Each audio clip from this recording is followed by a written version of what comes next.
नमस्कार दोस्तों, शिवम क्लासेस धनबाद में आपका स्वागत है। मैं अक्षय, आपका जो एएलपी और टेक्नीशियन का जो 39 डे सेट चल रहा था, टारगेट सेट, उसी में ये थर्ड वीडियो है। इससे पहले दो सेट हो चुका है डिस्कस।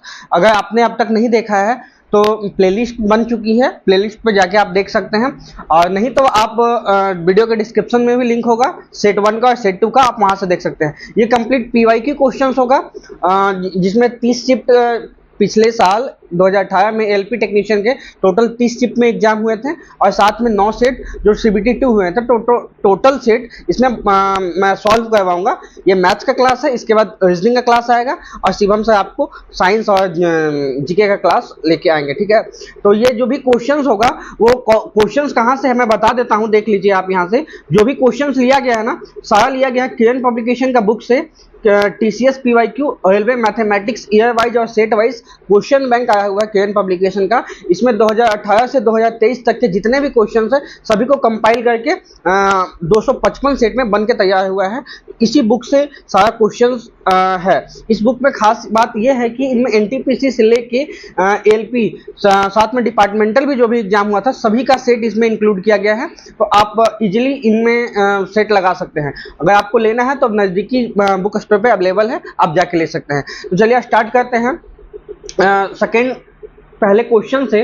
तो क्वेश्चन से पहले जाने से पहले हम थोड़ा सा चलेंगे मोटिवेशन लाइन पे। एक लाइन है, जैसे हर छोटा बदलाव बड़ी कामयाबी का हिस्सा होता है। ठीक है, जैसा कि आप देख पा रहे हैं, मतलब बोला जाता है कि छोटा छोटा इफर्ट अगर आप लगाते हैं तो एक अच्छा सा ये सक्सेसफुल हो पाते हैं। ठीक है, तो जैसे बोला जाता है कि बूंद बूंद से घड़ा भरता है। ठीक है, तो ऐसा ही डेली हल्का हल्का एफर्ट लगाइए, बट डेली लगाइए, डेफिनेटली एग्जाम में आप अच्छा परफॉर्म कर पाएंगे। ठीक है, तो इसी सिलसिले में अब चलते हैं पहला क्वेश्चन पे। पहला जो क्वेश्चन है वो क्वेश्चन है, देखिए डिस्प्ले पे आपको शो होता होगा फर्स्ट क्वेश्चन। मैं पढ़ लेता हूँ। साई और सतीश, देखिए कैसे सॉल्व कीजिएगा। पहले आप वीडियो को पॉज करके खुद सॉल्व कीजिएगा, उसके बाद देखिएगा कि आपका सॉल्यूशन और मेरा सॉल्यूशन में क्या डिफरेंस है। अगर आपको ये सॉल्यूशन अच्छा लगेगा तो उसको बगल में नोट कीजिएगा, क्योंकि क्वेश्चंस का कॉन्सेप्ट हमेशा रिपीट होता है। क्वेश्चन रिपीट नहीं होते हैं, बट इनका कॉन्सेप्ट रिपीट होता है। इस कॉन्सेप्ट को आप नोट डाउन कीजिएगा, ताकि नेक्स्ट टाइप इसी टाइप के जब भी क्वेश्चंस आए तो आप इस मेथड से बना के उसको जल्दी टाइम पे सॉल्व कर ले। ठीक है, देखिए क्या बोला गया है। साई और सतीश की वर्तमान आयु क्रमशः 5:4 के अनुपात में है। 3 साल के बाद, देखिए 3 साल के बाद उनकी आयु का अनुपात 11:9 हो जाएगा। सतीश की वर्तमान आयु बताना। देखिए इसका मैं बताता हूँ कैसे बनाइएगा। जैसे मान लेते हैं कि एक साई है और एक कौन है, सतीश है। दो बंदे हैं, ठीक है, साई है और सतीश है। साई का एज का जो अनुपात है ना 4:5 है। 3 साल के बाद, 3 साल के बाद दोनों का एज 3 साल बढ़ेगा। इनका एज कितना हो जाएगा, 11:9 हो जाएगा। ठीक है, अब देखिए इसको बनाने का टेक्निक क्या है। बहुत सा टेक्निक है, आप इसको क्रॉस मल्टीप्लाई करके बना सकते हैं, इक्वेशन लेके बना सकते हैं। सबसे बेस्ट टेक्निक मैं बताता हूँ। देखिए जब भी इस टाइप के दो अनुपात दिया जाए, एक अनुपात ऊपर दिया जाए, एक अनुपात नीचे, उनके बीच में कुछ गैप दिया जाए, इतने साल के बाद, इतने साल पहले बाद, दोनों में ये काम करता है। ठीक है, उस कंडीशन में हम क्या करेंगे, इनके डिफरेंस को इक्वल करेंगे। यहाँ देखिए 5 में से 4 गया तो डिफरेंस कितना हुआ, 1 का डिफरेंस। इनमें 11 में से 9 गया तो कितना, 2 का डिफरेंस। डिफरेंस को इक्वल किया, यहाँ 2 है, यहाँ 1 है। 1 को 2 बनाने के लिए 2 से मल्टीप्लाई करना पड़ेगा। 2 तो पहले से है तो इसको 1 से मल्टीप्लाई सेम रहने देंगे। अब देखिए 2 से मल्टीप्लाई करेंगे, ये सारा टर्म 2 से मल्टीप्लाई होगा, तो यहाँ क्या हो जाएगा, 10 हो जाएगा। 10 से 9, 3 साल के बाद, 3 साल के बाद ये सेम रह जाएगा, 11:9 हो गया। सॉरी, ये 8 हो जाएगा, 10 से 8। ठीक है, अब देखिए क्या है, यहाँ पे 10 से 11, यहाँ 8 से 9, टोटल अनुपात में गैप कितने का है, 1 का है, और एज में गैप कितने का, 3 साल का। तो इसी एक अनुपात का मान जो है वो 3 साल है। और आपसे पूछा गया सतीश की आयु कितना, किसका, सतीश का एज पूछा गया। सतीश का एज कौन है, ये वाला, मतलब 4, ये सेकेंड वाला टर्म 8 है। 8 का मल्टीप्लाई पूछा गया है, 8 का कितना हो जाएगा, 8 × 3 कितना हो जाएगा, 24 साल। 24 साल निकल जाएगा सतीश का, तो ऑप्शन डी हो जाएगा 24 साल। आप इस क्वेश्चन को ऐसे बनाइएगा। ठीक है, अब चलेंगे हम नेक्स्ट क्वेश्चन पे। नेक्स्ट क्वेश्चन जो है पहले आप बनाइए, उसके बाद मैं बनाऊंगा। दो दो भिन्न दिया हुआ है, इनका योग दिया हुआ 5:6 है, जिनमें एक का मान दिया हुआ 3/4 है, तो सेकेंड बताना है। ठीक है, मतलब बताया क्या गया है कि देखिए दो भिन्न हैं, तो पहले हम दो भिन्न लिख लेते हैं। दो भिन्न का सम कितना दिया हुआ है, 5:6 दिया हुआ है, जिसमें से एक का मान दे दिया है 3/4। हम मान लेते हैं x का मान दे दिया है, x का मान है 3/4, y का मान आपको निकालना है 5/6। ठीक है, इतना ही क्वेश्चन में बोला है, सिंगल लाइन का क्वेश्चन है। अब y का वैल्यू निकालिए, कैसे होगा, घटा देंगे 3/4, एलसीएम लेंगे, 4 का एलसीएम 12 आता है, 12 लेंगे, यहाँ जाएगा 6 दूनी 12, तो 5 दूनी 10, यहाँ 4 3 12, तो 3 3 9, एक 1/12, 1:12 आंसर आने वाला है। 1:12 कहाँ है, ऑप्शन डी में है, 1:12। आप भी देखिएगा ऐसे ही बनाएं, ज़्यादा ताम झाम इसको नहीं कर, क्वेश्चन पढ़ के टेंशन नहीं लेना है कैसा क्वेश्चन है, इजी से बनाइए, बन जाएगा। ठीक है, चलेंगे हम नेक्स्ट क्वेश्चन पे। नेक्स्ट क्वेश्चन है, यदि कोई व्यक्ति 60 रुपए के लिए एक वस्तु खरीदता है और उसे 25% के लाभ पर बेचता है, वस्तु का सेलिंग प्राइस क्या होगा बोला गया है। देखिए मतलब सीपी दिया हुआ है, सीपी खरीदता है कितने में, 60 रुपया में, और बेचता है, मतलब प्रॉफिट कितने का होता है, प्रॉफिट परसेंटेज आपका दे दिया है 25% का। ठीक है, 25% का प्रॉफिट होता है। तो कहने का मतलब क्या है, 25% प्रॉफिट को हम इसको खोलते हैं, मान लेते हैं कि सीपी और एसपी प्रॉफिट कैसे होगा, मान लेते हैं कि सामान हम कोई 100 में खरीदें, 25% प्रॉफिट के साथ जब बेचें तो इसको कितने में बेचें, 125 में बेचें, इसी का मान निकालना है। बट क्वेश्चंस में 100 का मान दे दिया गया 60 रुपया अमाउंट में, तो देखिए 100 जो है वो 60 रुपीज़ का वैल्यू है, आपसे पूछा गया है 125 का वैल्यू, सेलिंग प्राइस क्या है उसका पूछा गया है, तो 60/100 × 125। अब इसको सॉल्व कीजिए, कैसे कटेगा, 25 125, 25 चौक 100, 15 चौक 60 और 15 पचे 75, 75, ये क्या चीज में आ गया, रुपया में गया, अमाउंट में, कहाँ पे, ऑप्शन सी में है 75। अब इस क्वेश्चन को ऐसे बनाइएगा, इजीली बन जाएगा। चलेंगे हम नेक्स्ट क्वेश्चन पे। नेक्स्ट क्वेश्चन पे चलने से पहले मैं बता देता हूं कि अब तक आपने टारगेट बैच, ये जो वीडियो चल रहा है आप देख रहे हैं, ये जो बैच है ये Shivam classes Dhanbad play store पे एप्लीकेशन पे अवेलेबल है, आप वहां से जाके इसको देख सकते हैं। इसमें डेली टारगेट किया जा रहा है, साइंस मैथ रीजनिंग के क्वेश्चन दिए जाते हैं, साथ में डाउट का भी चैनल बना दिया गया है, ग्रुप बना दिया गया है, उनमें डाउट भी दिया जा रहा है। तो किसी भी चीज़ का दिक्कत हो तो आप इजीली वहां पे जा सकते हैं। डिस्क्रिप्शन नीचे दिया गया है शिवम क्लासेस धनबाद एप्लीकेशन का, आप वहां से डाउनलोड करके आप इस बैच को ज्वाइन कर सकते हैं। अभी ये बैच 99 में है, तो आप इतने कम में टारगेट आपका एएलपी जॉब कंफर्म हो जाएगा, तो आप जाके इस बैच को ज्वाइन करें। ठीक है, चलते हैं हम नेक्स्ट क्वेश्चन पे।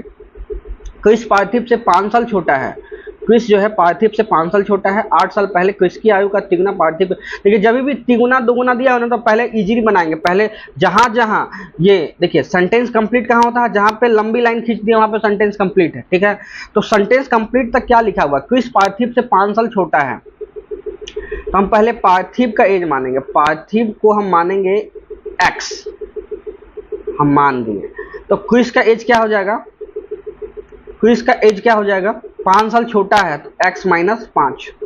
ठीक है, अब से 8 साल पहले बोल रहा, तो 8 साल पहले क्रिस भी 8 साल पहले जाएगा और पार्थिव भी 8 साल पहले जाएगा। उसके बाद बोला गया 8 साल पहले क्रिस की उम्र का 3 गुना, इसके एज का 3 गुना पार्थिव के एज से दुगुने से 10 अधिक था, इसके एज के दुगुने से 10 अधिक था।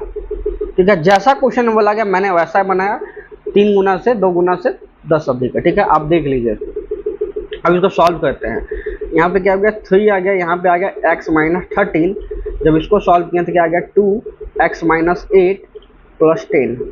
ठीक है, जब इसको सॉल्व किया तो कितना आ गया 3x - 39 = 2x - 16, यहाँ पे आ गया +10। ठीक है, उसके बाद जब हम इसको सॉल्व किए, x को एक साइड लेके आए तो 3x में से 2x चला जाएगा, और यहाँ पे क्या आ जाएगा, यहाँ पे आएगा -6 और यहाँ पे आएगा 39। ठीक है, यहाँ पे आएगा x = 33 साल, x = 33 साल आया। अब देखिए x 33 आया तो 33 हम यहाँ पे नोट नहीं कर देंगे, 33 आंसर ऑप्शन डी नहीं, 33 किसका निकला है, 33 निकला है पार्थिव का, 33। आपसे पूछा किसका गया, क्रिस का पूछा गया है, तो क्रिस का पूछा गया तो 33 में से 5 गया तो कितना बचा, 28 साल, 28 ईयर्स क्रिस का हो गया। 28 ईयर्स कितना, ऑप्शन सी में है। आंसर आते हुए आप तुरंत मत टिक कीजिएगा ऐसे सटाक से मार के हम आगे निकल, नहीं, पहले क्वेश्चन को अच्छे से पढ़ लेंगे क्या है, ठीक है। चलेंगे नेक्स्ट क्वेश्चन पे। दो दशमलव का मान, दो दशमलव का गुणनफल दिया हुआ है, यदि दशमलव संख्या एक दिया तो दूसरा निकालना है। देखिए ये अभी वही चीज बोला है, दो दशमलव का गुना जो है वो दिया हुआ है 7, 6, 8, एक दशमलव 1.6 है तो दूसरा क्या होगा 0.768। y का मान कैसे निकालेंगे, 0.768 डिवाइडेड बाई 1.6। अब देखिए इसको सॉल्व भी कर सकते हैं, नहीं भी सॉल्व कर सकते हैं। कैसे नहीं सॉल्व करेंगे, देखिए ये तो कंप्लीट संख्या जाएगा पहली बात, क्योंकि ऑप्शन में जितना भी ऑप्शन है सब कंप्लीट संख्या है, मतलब ये जो है कंप्लीट डिवाइड होगा इससे, ठीक है। कंप्लीट डिवाइड होगा तो हम देखेंगे क्या, यहाँ पे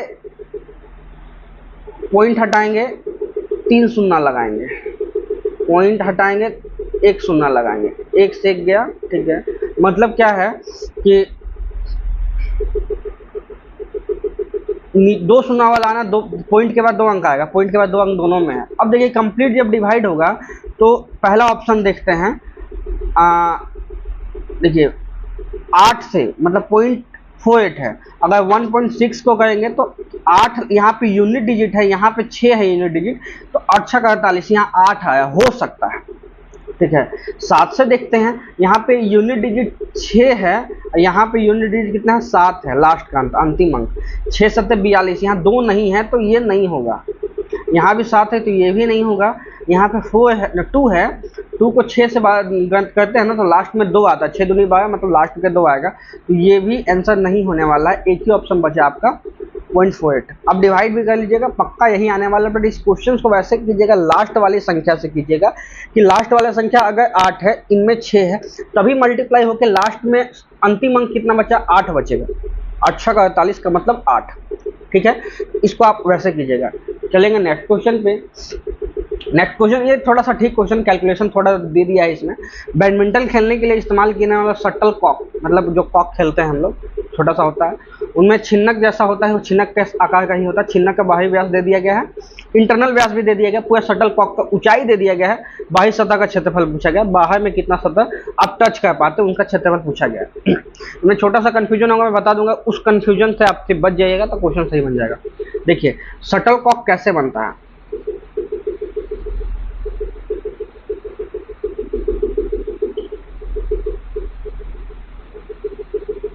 खेले होंगे आप लोग, ये कॉक बनता है।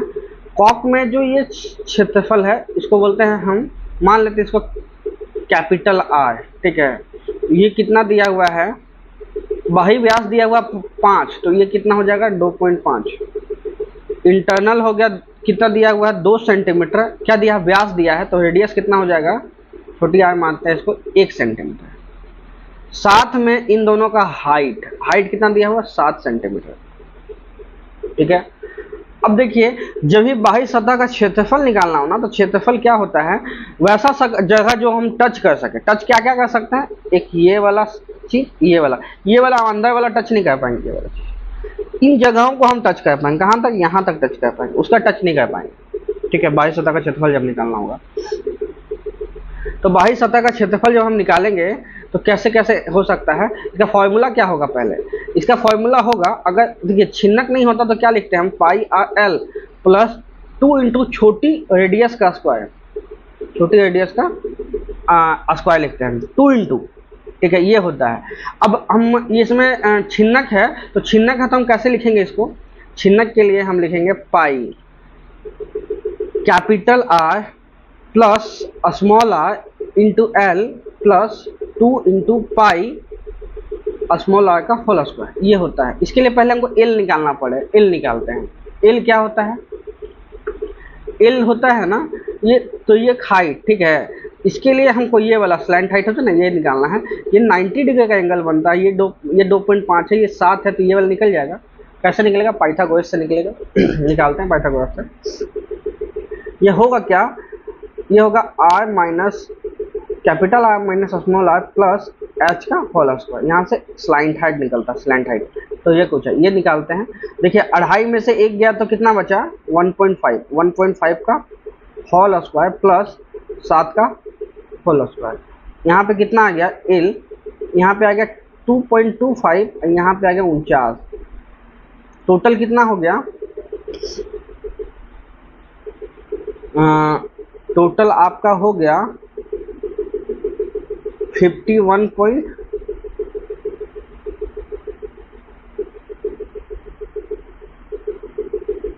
2.2 पढ़ना 51.25। जब इसको आप सॉल्व कीजिएगा तो ये लगभग लगता है कि 6.1 आता है, 38.25 आता था, 6.1 आएगा। स्लैंट हाइट जो है वो 6.1 आएगा। देखिएगा पीडीएफ भी दिया हुआ है, वहाँ देख लीजिएगा, स्लैंट हाइट 6.1 आता है। जब 6.1 ये आएगा, उसका जब हम इस फॉर्मूले में पुट करेंगे 22/7 इंटू कितना होगा 3.5 इंटू एल कितना है स्लैंट हाइट निकला 6.1 निकलेगा, plus 2 into 22/7 into cap small R 1 का स्क्वायर। जब हम इसको लिखेंगे ना तो आपका 73.38 आने वाला है। देखिए इसमें ज़्यादा सोचने वाली समझने वाली बात नहीं होता, इसमें बस यही समझना है कि जब भी इस टाइप के क्वेश्चन आने तो सिर्फ आपको फॉर्मूला कैलकुलेशन इसमें ज़्यादा मिलेगा। कोई भी टीचर का देखिएगा तो इसमें आपको शॉर्टकट कोई नहीं है कि ऐसा मैं यहाँ से शॉर्ट निकाल दूँ, ऐसा कोई शॉर्टकट नहीं है इसका। किसी का मल्टीपल भी नहीं है कि आप चेक कर सकते हैं जिसका मल्टीपल है उसका मल्टीपल नहीं है ऐसा, क्योंकि अप्रॉक्स क्वेश्चन दिया हुआ है, कटने वाली संख्या नहीं है।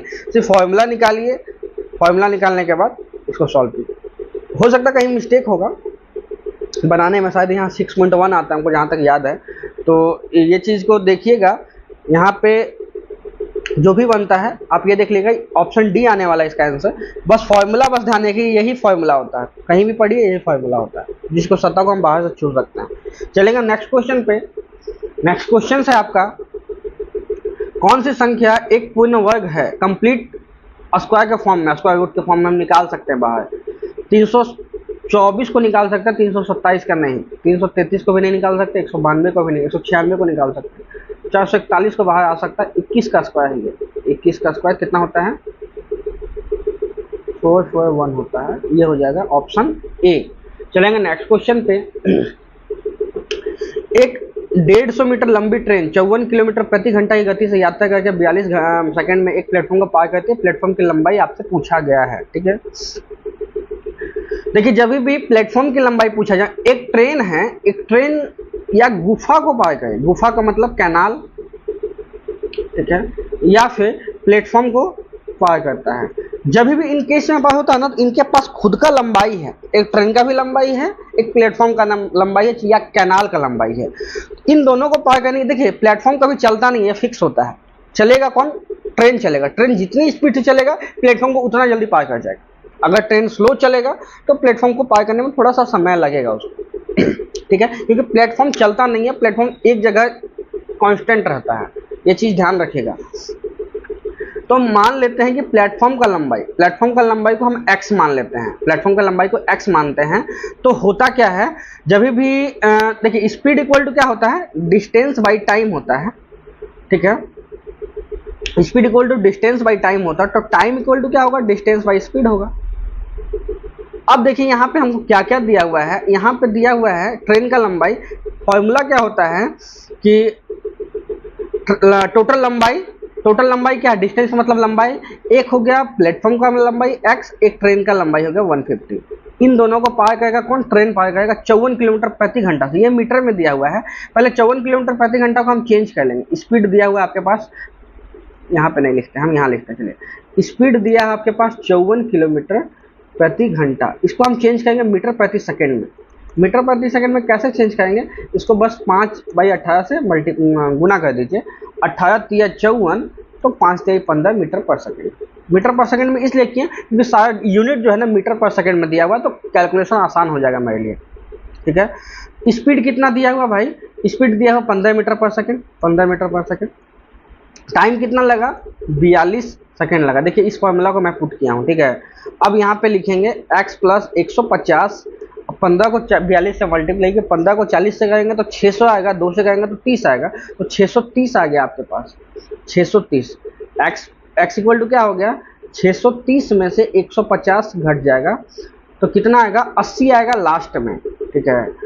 80 आएगा लास्ट में, और यहाँ पे 5 में से 1 गया तो 4 आएगा, 480। 480 कहाँ है, ऑप्शन डी में है। यहाँ क्या आएगा, 480 क्या में, मीटर में आएगा।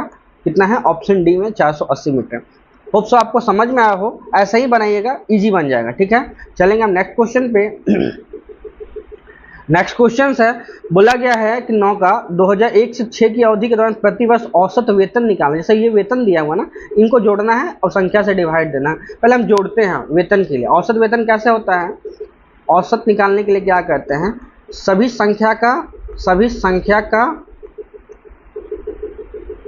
का जोड़ डिवाइडेड बाय टोटल संख्या कितना है, बस यही लिखते हैं। सभी संख्या का जोड़ दीजिए, यहाँ पे जोड़ेंगे तो कितना आ गया, 1 0, फिर जोड़े 1 0, नेक्स्ट टाइम जोड़ेंगे तो कितना, 2 1 3, 3 2 5, 5 5 10 6 16, 16 का 6 हाथ में 1, यहाँ पे आएगा 1 और 1 हासिल था 2, 2 2 4, 4 3 7, 7 7 4 11, 11 7 11 5 कितना होता है,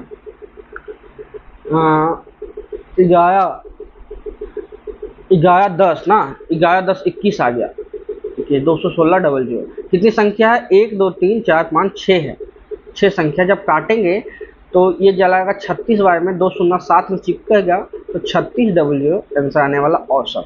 कहाँ, ऑप्शन बी में है 36 डबल जीरो, ठीक है। चलेंगे नेक्स्ट क्वेश्चन पे। नेक्स्ट क्वेश्चन है, 10% लाभ वाली वस्तु की सेलिंग प्राइस 440 थी, अगर वस्तु का 370 में बेचा गया होता तो हानि क्या है, ठीक है। बोला गया है जब हम वस्तु को 100 में लेके आए और 10% प्रॉफिट के साथ 110 में बेचे, ये हमारा सीपी है, ये हमारा एसपी है, ठीक है। तो 100 यही 110 का वैल्यू कितना दिया है, 440 का इक्वल दिया है, तो हम सीपी का मान निकालते हैं। सीपी कितना होने वाला है, 440 बटा 110 इंटू 100, ये हमारा सीपी हो जाएगा, जो कि हो जाएगा 400। पोस्ट प्राइस हो जाएगा 400। अब क्या काम किए हैं, नेक्स्ट देखिए, सीपी अब हमारा 400 है, इसी सामान को हम एसपी सेलिंग प्राइस कितना में बेचें, 370 में बेचें। अब क्या होगा, डेफिनेटली नुकसान होगा, 30 का नुकसान होगा। नुकसान किस पे कैलकुलेट किया जाता है, लॉस कैलकुलेट किया जाता है कॉस्ट प्राइस पे। कॉस्ट प्राइस कितना है, 400 इंटू 100, 2 0 से 2 0 गया, 30 बट्टा 4 आ गया, जो कि आपके पास आ गया 7.5%। ऑप्शन कहाँ है, 7.5, ऑप्शन ए में 7.5%, ठीक है। चलेंगे नेक्स्ट क्वेश्चन पे। ये भी अच्छा क्वेश्चन है रेस का, अच्छे से देखिएगा। 900 मीटर की दौड़ में सतीश ने किरण को 270 मीटर और राहुल को 340 मीटर से हरा दिया, ठीक है। देखिए होता क्या ना, जब भी दौड़ होता है, रेस होता है, तो हराने का मतलब क्या है, जैसे 270 मीटर से हरा दिया, इसका मतलब क्या है कि जब सतीश ने 900 मीटर कंप्लीट किया तो किरण उससे 270 मीटर पहले था, ठीक है। 270 मीटर पीछे ही रह गया, अगर वो भी कंप्लीट होता तो जीत जाता, इक्वल पे आ जाता। तो कहने का मतलब क्या है कि अगर कौन है, सतीश और किरण, सतीश जो है अगर 900 मीटर चलता है तो किरण कितना है, 270 मीटर कम चलती है, तो किरण कितना चलेगी भाई, किरण चलेगी आपका 630। अगर सतीश इसी रेस में, सतीश इसी रेस में 900 मीटर चलता है तो राहुल कितना चलता, कम चलता है, 340 कम चलता है। 900 में से 340 कम चलता है तो चलता कितना है, ये चलता है 560, ठीक है।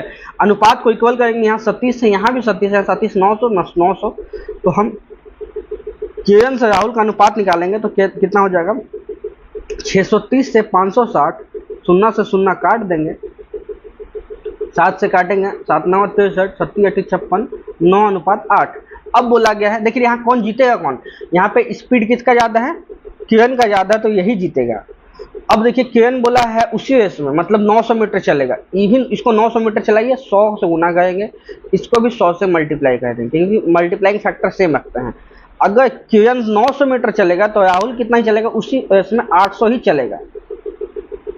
900 चला तो ये 800 ही चला, तो कितने मीटर से हरा दिया इसको, कितना, 900 में से 800 गया तो कितना हो गया, 100 मीटर से हरा दिया। 100 मीटर कहाँ है, ऑप्शन बी में है, 100 मीटर से वो रेस को हरा दिया, ठीक है। चलेंगे नेक्स्ट क्वेश्चन पे। नेक्स्ट क्वेश्चन है आपका, यदि 2 sec square theta minus 10 square x equal to 5 है तो आपको मान निकालना है एक्स का मान क्या होगा। देखिए 2 sec square x minus 10 square x या थीटा एक्स लिखते हैं इक्वल टू 5 है। देखिए होता क्या है, होता है इक्वेशन होता है 1 plus 10 square theta equal to sec square theta होता है ना। अब हम इसको कैसे लिख सकते हैं, sec square theta minus 10 square theta equal to क्या होगा 1 होगा। अब हम इसको वैसे ही लिखेंगे, यहाँ सेक को ऐसे हम देंगे, एक सेक को एक sec square theta minus 10 square theta equal to 5 लिख देंगे। इसका मतलब तो एक होता है, तो यहाँ पे क्या आ जाएगा overall equation sec square x क्या हो जाएगा sec square x plus 1 equal to 5। यहाँ से क्या लिखे sec square x equal to 5 में से एक गया तो सेक स्क्वायर एक्स कितना हुआ 4 हो गया। तो यहाँ पे हम क्या लिख देंगे, सेक का जब मान निकालेंगे सेक एक्स क्या हो जाएगा √4 तो क्या जाएगा 2। तो 2 किसका होता है सेक एक्स इक्वल टू 2, तो सेक x इक्वल टू 2 है तो 2 किसका होता है सेक 60 का। x का मान कितना है, x का मान 60 डिग्री है, ऑप्शन बी 60 डिग्री सेक का मान है। x का मान कितना 60 डिग्री, ठीक है। होप सो आपको समझ में आया। कहीं डाउट होगा तो आप नीचे बताइए कमेंट में या फिर टेलीग्राम पे हमारा चैनल है उस पर बताइएगा, मैं आपको वापस से बता दूंगा कहाँ पे आपको कंफ्यूजन हो रहा है, ठीक है। तो चलेंगे नेक्स्ट क्वेश्चन पे। नेक्स्ट क्वेश्चन है आपका, देखिए एक लड़का है ये घर की किराए पर मासिक आय का 15% घरेलू सामान पे बाकी का 60% खर्च करता है। अगर वो बचाता है, बचाने का मतलब क्या है, जितना भी खर्चा जितना भी इनकम है उसमें से खर्चा हटा दिया बच गया वही पैसा। हम वैसे ही सिर्फ बचाना दिया, बचाने वाला अमाउंट दिया तो सिर्फ बचाने पे फोकस करेंगे, खर्चा कितना किया उस पर फोकस नहीं करना। आपको क्वेश्चन टाइम पे बनाना है तो जो डेटा दिया है यहाँ सेविंग का कितना बचाता है तो बचाने पे फोकस करना है, ना कि खर्चा कितना उस पर फोकस करना है, ठीक है। मानते हैं इसका मासिक आय कितना है 100 है, ठीक है। इनमें से वो कितना घर की रेंट पे कितना खत्म किया 15% खत्म कर दिया, बचा कितना सेव हुआ यहाँ पे 85%। इन 85 का अगर वो सामान में खत्म किया कितना 60% तो 85 का कितना बचा, 85 का 40% बच गया, 85 का सेव किया 40%। अब देखिए इसी 85 का 40% का मान क्वेश्चन में दे दिया है, कितना है 2 2 1 ये दे दिया है, एक शून्य से एक शून्य उड़ा देंगे, 17 बचे 85, 17 कम 17, 17 तिया 51, ठीक है। अब यहाँ गया 5 चौक 20, 20 से काटे 5 बार में, एक का मान आ गया कितना 13 इंटू 5 कितना आ गया 13 पचे 65। हम माने क्या थे इनकम को 100 माने थे, 65 है एक का मान तो 100 का मान कितना हो गया 6500, उसका इनकम हो गया 6500 किस में है ऑप्शन ए में है, 6500 इसका इनकम हो गया, ठीक है। ऑप्शन आपको समझ में आया होगा 6500 इसका इनकम है। चलेंगे नेक्स्ट क्वेश्चन पे। नेक्स्ट क्वेश्चन जो है वो दिया गया है, वह भिन्न ज्ञात कीजिए जो 4/7 से उतना ही अधिक है जितना कि 5/6 से कम है, ठीक है।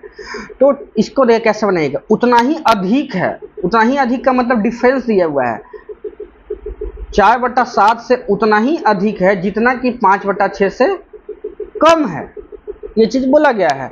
अब यहाँ पे सॉल्व कीजिए तो 2x इक्वल टू क्या आ जाएगा 5/6 आ जाएगा और यहाँ पे क्या आ जाएगा प्लस आ जाएगा 4/7। इसको सॉल्व करते हैं, 6 7 42 आ जाएगा, एलसीएम यहाँ पे क्या आ जाएगा 35 प्लस 24। जब हम लिखेंगे यहाँ पे 2x का मान है ये, यहाँ पे जब हम लिखेंगे तो कितना आ जाएगा 9 59/42 59 ना 59/42, x का मान क्या आ जाएगा 59/42 इंटू 2 कितना आ गया 59/84। 59/84 कहाँ है, ऑप्शन ए में 59/84। इस तरह से आप बनाइएगा। चलेंगे नेक्स्ट क्वेश्चन पे। नेक्स्ट क्वेश्चन है हमारा, देखिए ये क्वेश्चन है, इसको कैसे बनाएंगे, पहले बोर्ड मास में पहले मल्टीप्लाई होता है, ये माइनस को ये माइनस से मल्टीप्लाई कर देंगे, काट देंगे, तो यहाँ कितना बचा 8 दूनी 16, तो क्या आ गया 19 माइनस 16 कितना आ गया 3 आ गया, यहाँ तक तो 3 आ गया पूरा, इसके बाहर -4 है, 3 से मल्टीप्लाई करेंगे तो कितना आ जाएगा -12 आ जाएगा, -12 ऑप्शन सी में है, -12।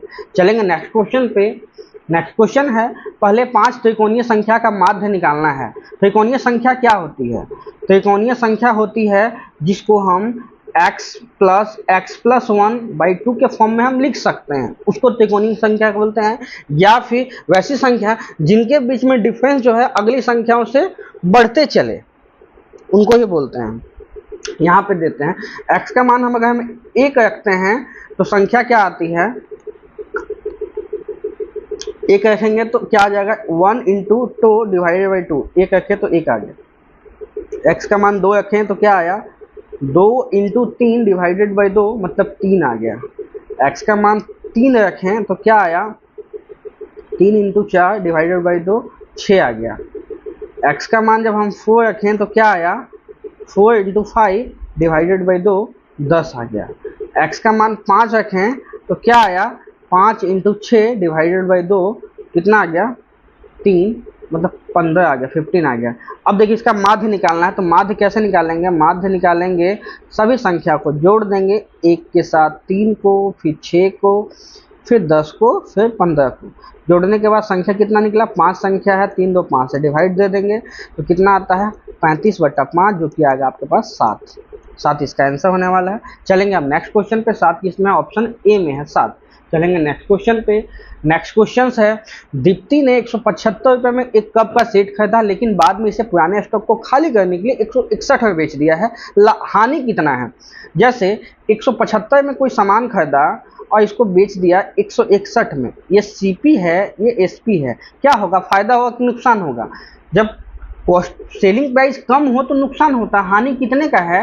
हानि है यहाँ 14 का, लॉस है 14 का, तो लॉस परसेंटेज निकाल देंगे तो लॉस परसेंटेज कितना होगा 14 डिवाइडेड बाई 175 × 100। इसको कैलकुलेट कर दीजिए, 25 चौक 100, 25 सत्ते 175, काट दीजिए 7 दूनी 14, कितना आ गया 8% लॉस हो गया, 8% ऑप्शन बी में है, 8% आंसर आ जाएगा। चलेंगे नेक्स्ट क्वेश्चन पे। नेक्स्ट क्वेश्चन से आपका cosec theta plus cot theta equal to 2 है, तब कॉट थीटा का मान क्या है? अच्छा, इसको हम होमवर्क में दे देते हैं, इसको नेक्स्ट टाइम हम कर देंगे। इसको मैं बता देता हूँ कैसे बनेगा। देखिए एक इक्वेशन होता है cosec square theta minus cot square theta equal to 1 होता है। इसमें क्या होगा कि cosec square theta plus cot square theta, cot theta और स्क्वायर नहीं, into cosec theta minus cot theta equal to 1 होता है। इसका मतलब रिवर्स होगा, अगर cosec theta plus cot theta का मान 2 दिया हुआ है तो cosec theta minus cot theta का मान क्या होगा, इसका उल्टा हो जाएगा, 1/2 हो जाएगा। उसके बाद आप इसको सॉल्व कीजिएगा, सॉल्व करने के बाद देखिएगा 0.75 आता है। ठीक है, होमवर्क देते हैं, आप बनाइएगा, मैं बता दूंगा नेक्स्ट टाइम। चलेंगे नेक्स्ट क्वेश्चन पे। घंटे के सुई और मिनट के सुई के बीच में एंगल दिया हुआ, एंगल कितना हुआ पूछा गया, समय दे दिया है। इसका फॉर्मूला होता है, एंगल का लिख लीजिएगा, 30 घंटा, एच का मतलब घंटा, माइनस 11/2 मिनट। ये जो भी होगा ना मोड में लेंगे, अगर माइनस आएगा तो उसको प्लस लेते हैं। देखिए 4 घंटा दिया है तो 30 × 4 माइनस 11/2 × 37 मिनट दिया है। इसको सॉल्व कीजिए, यहाँ तो आ गया 120, यहाँ कितना आ गया 7 और 10 हाथ में 1, 407/2। यहाँ लिखेंगे ना तो कितना आ जाएगा 240 माइनस 407/2। जब हम इसको सॉल्व करते हैं तो कितना आता है 7 आएगा, यहाँ पे आएगा कितना 6 आएगा, उसके बाद कितना आएगा 1 आएगा, 167, हाँ 167/2, तो 167 कितना हो जाएगा 83.5 डिग्री आंसर आने वाला है। ऑप्शन बी में दिया है 83.5। चलेंगे नेक्स्ट क्वेश्चन पे। नेक्स्ट क्वेश्चन है, 2 संख्याओं का गुणनफल दिया हुआ है और एक संख्या दिया तो अन्य संख्या निकालना है।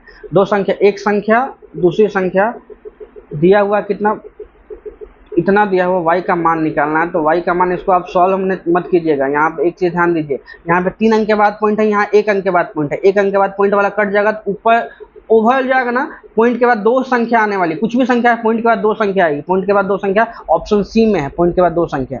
आप ऐसे बनेगा। नेक्स्ट क्वेश्चन पे चलेंगे। देखिए, एक लोन वाला 1 घंटे में 20 चक्कर लगाती है, 25 मिनट में कितने रेडियन घूमेगा? तो 60 मिनट में, 1 घंटा में 60 मिनट में 20 चक्कर लगाती है, 20 चक्कर। तो 25 मिनट में कितना लगाएगी भाई? 25 मिनट में लगाएगी 20/60 इंटू 25, 1/3। कहने का मतलब 25/3 चक्कर लगाएगी। जब हम रेडियन में पूछा जाएगा, एक रेडियन चक्कर जब लगाते हैं तो 2 पाई घूमता है, तो रेडियन में निकालने के लिए हम क्या करेंगे, 25/3 को 2 पाई से गुना कर देंगे। तो कितना आ जाएगा? 50 पाई/3। 50 पाई/3 कहाँ है? ऑप्शन सी में है, 50 पाई/3 आंसर आ जाएगा। ठीक है, चलेंगे नेक्स्ट क्वेश्चन। लास्ट क्वेश्चन है शायद ना? अच्छा, ये क्वेश्चन पहले हो चुका है। ठीक है, ठीक है। तो वीडियो को यहीं तक रखते हैं। होप सो आपको अच्छा लगा हो, तो इस वीडियो को सपोर्ट कीजिए और दोस्तों तक बताइए कि ये क्लासेस चल रहा है, PYQ है, बहुत अच्छा सॉल्यूशन करवाया जाए। आपको जैसा भी लगा हो नीचे कमेंट में बताइएगा। चलिए वीडियो को यहीं तक रखते हैं, अब रीजनिंग का क्लास में मिलेंगे। Thank you.